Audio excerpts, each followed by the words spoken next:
I think gaming, I think it really started like when I think about the beginning of gaming, I think like Atari, like Pong, like uh, then I started thinking like Mario, Sonic the Hedgehog, obviously.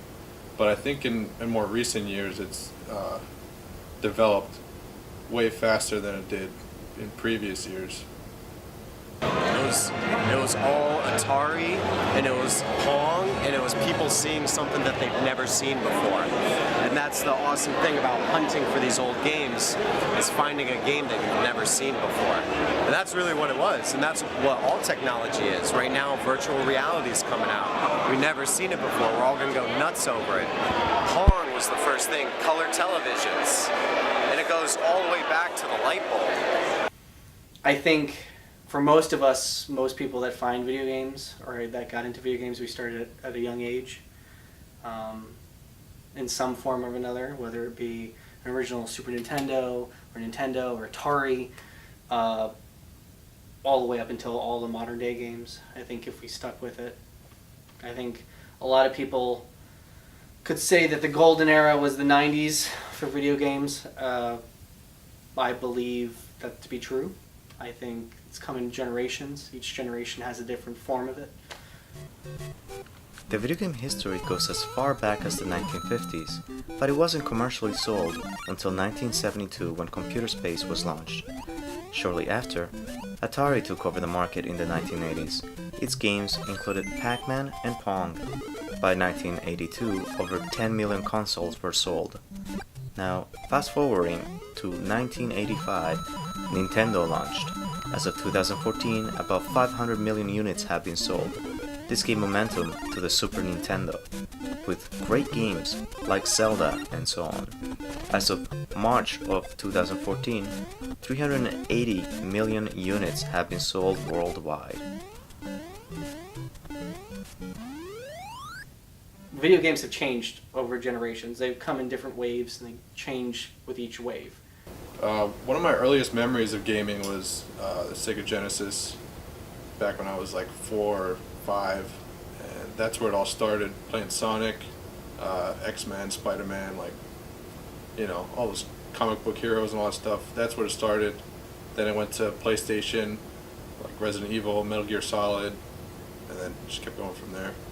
Then the Xbox 360 came out, which blew everything out of the water. It was just ridiculous how you could just play 4-on-4. You didn't have to be next to each other. Didn't have to share the same screen. You could be in China, Japan. You know, it was pretty quite something.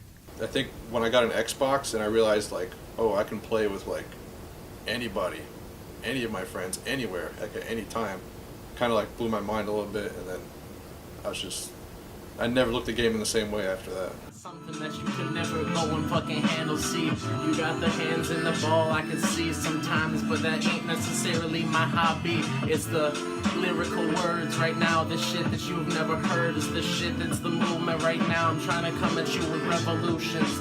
See, I'm right now, I'm giving you Constitution from your fucking man with the new liberty. I'm coming now. So I'm one of the leaders of TGC, as well as our friend Terrell, who was the former leader of RYG.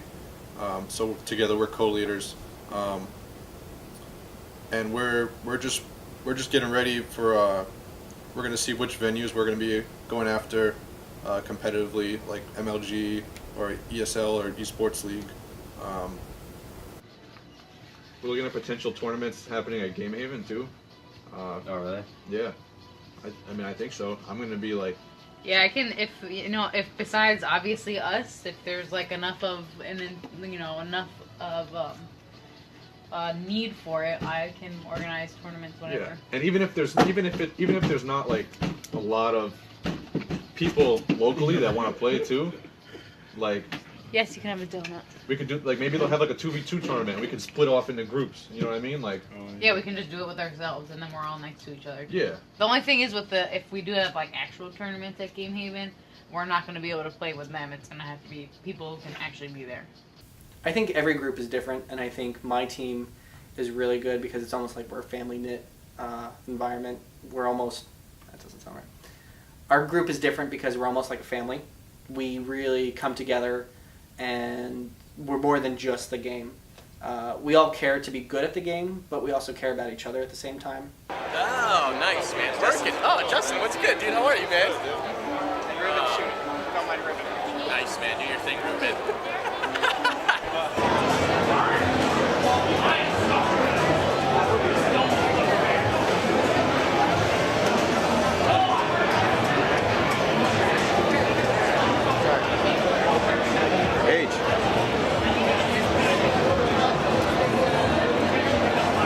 You know, MLG came out, which is Major League Gaming, which is where you compete, you know, for gamings. It's a website in which teams organize matches between themselves, and they post the results, and that's how, you know, like, your team is scored, basically.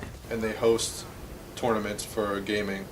And I believe they were one of the first to really try and like push the scale of gaming and get people to look at competitive gaming as more of like a sport almost. I know there's a couple games that were featured on ESPN very early on. Try next time.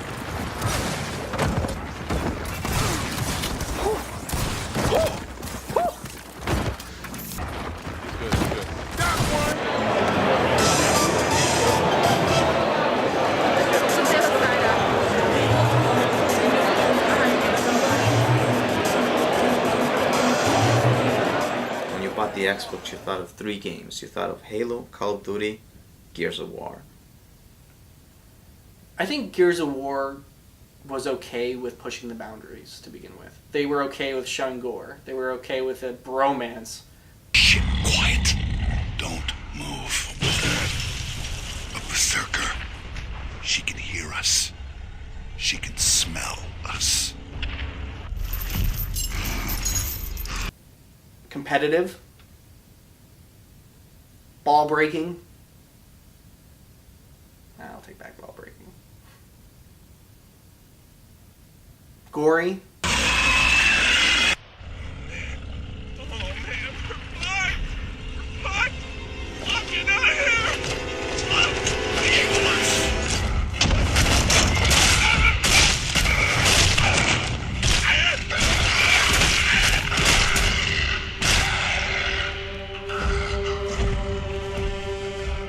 Oh my God. Control, this is Delta. We have a berserker in the vicinity. Please advise. I'm really fired up for Gears of War 4, and I'm gonna do everything in my power to get myself and our team ready to take a shot at, you know, a more competitive team. Everybody is fucking pumped. The bet was that I would not like the game. And at first the game was hard. The game was difficult. It was not easy. But once you get into it, there's a certain art to it. Perfecting your shots, to really taking it to the next level. So at first it was kind of a bet. It was rough. It was tough. Like, what is your experience with MLG and what is your experience with tournaments? It is extremely competitive. If you're gonna be a competitive gamer and try and take that seriously, you have to like really be dedicated. You gotta dedicate time. You gotta sit there and just grind it out, get as good as you can. You gotta find teammates that share the same drive. Shit, watch that hammer, you guys. Yo, there's a, Nice. Guys, get out of boom, get out of boom.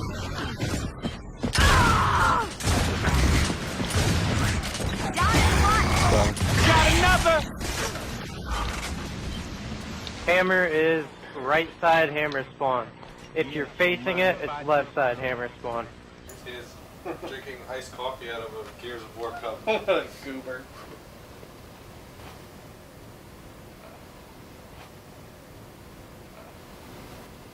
Say no.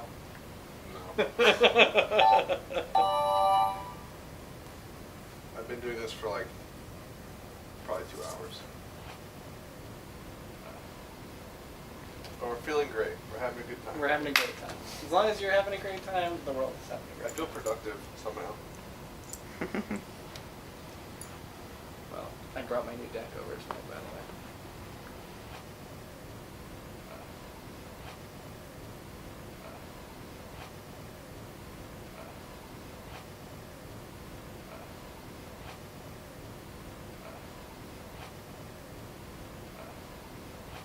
basically, in competitive gaming, you cannot take chances.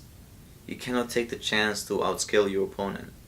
Even if you know you're better than them, you can't. You know, it's like, you know, it's, I can break a fight over here and win it, but you just gotta, you can't. Like, you gotta, you know, take advantage of every single mistake they make. If, you know, they ever try to outscale you, your teammates have to be there for you to gun it down before it even becomes a fight. You have to have a certain drive to play competitively. Would you say you have that drive? Do I have the drive to play competitively? Sometimes I do. It depends on the day. Other days it depends on... It depends. It depends on the game, if it drives my competitiveness. It depends on if my friends are doing it, if I'm alone, not alone. It depends on time. Time is huge. For competitive gaming, it's a time commitment. And now they're promising to fly people from, you know, different continents just based on their, you know, just based on their play. You know, it's that they're, you know, doing like mini regional tournaments or like regional tournaments, and you know the final prize is $1 million. That's what they're offering. Not only that, but they have actual matches where you can see, you know, announcers, narrators. I'm so excited to see all these great players who is about to hit the stage and play this great game mode for the first time. Yeah, so let's set the stage a little bit. There's a little bit of a backstory here. It's not just guys that came up, decided to play Escalation. There's a little bit more to it. There's a little bit more on the line. Run me through what that is. So a little bit more is going to be on the line. So they're not just playing. They're playing for money. They're playing for $2,500, okay? You know, now it's a big deal. It's like a golfing tournament. You know, not every people watch it. In fact, most people won't watch it. But it's still pretty big. We have E6 all represented, and then more Synergy all represented here today. Infinity. Old School Infinity, Ribs, shout out to, kind of Old School Infinity, shout out to Ribs. Yep. From Infinity and Gears 3, all represented here today. Not only did they just show up, we kind of hinted at it earlier, they've been practicing the game mode for 2 days straight. Long nights after hours here in the convention. We mentioned the weapon tuning that Rod and Ryan talked about, which you guys are going to see here today as announced. But they've been practicing, they've been running strats, they've been getting together strats, and there's more on the line than just, hey, fly out, have a good time, play the game. There's $2,500. For the very first time, we'll be casting Gears of War 4 Foundation, Escalation, 10 pro players to showcase this for you. Yes, this map Fallout. looks beautiful. No, it looks gorgeous. Look at the new Phoenix.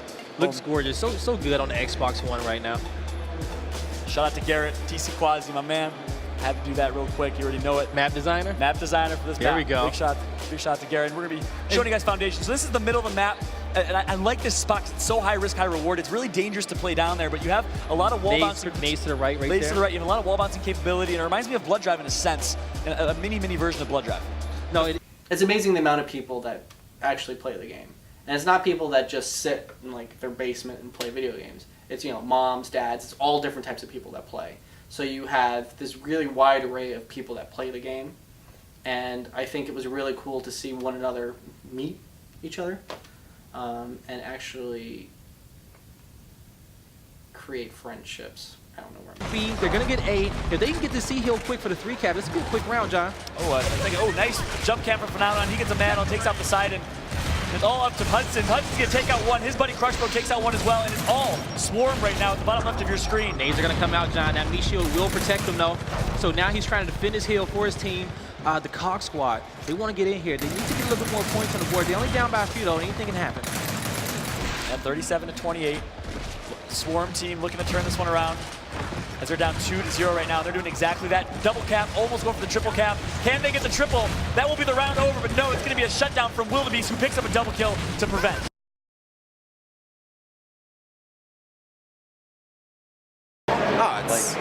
It's a stress reliever, it's therapeutic, it's relaxing. It's literally like when I go to work and I work a regular day and like everything in my world is crazy, I get to play games and it relaxes me, and then I go to sleep. It's fucking awesome. I mean, gaming's always been like an outlet for me and an escape, as I'm sure it has been for most people. But the thing that I enjoy most about it is that I feel like it's a place where I get to use like some skills that I feel like I have, like problem solving and you know, using like strategy and working as a team and things like that. And those are things that, you know, I could use at work sometimes. I use, you know, day-to-day life, but gaming is like really focused in on that, and it's a place where I can like really do that and have a lot of fun. I think video games do bring a sense of community to people that play them, especially if you're in a remote area where there's no one around you your age or has the same interests in you. I think it brings different groups together. Also, it gets rid of a lot of things that you see in stereotypes, like people judging other people based on looks, because that's gone. It's not about that. It's more about who you are on the inside that matters. It's, even though, you know, you shouldn't, but I think it's good that it brings different communities together. I think it brings different groups together. Sometimes you find people like living a couple of houses down that play Justin. Love it. Ever since I was a kid, that's all I've ever been doing. According to your opinion, what really made gaming take off? Heart. It's a form of escape. It's a challenge. It involves strategy. It involves talking to people online. It's a hobby. It's an activity that you can do at any time.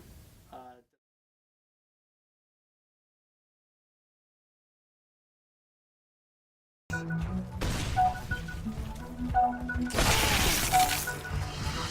have never ever had a time like this before.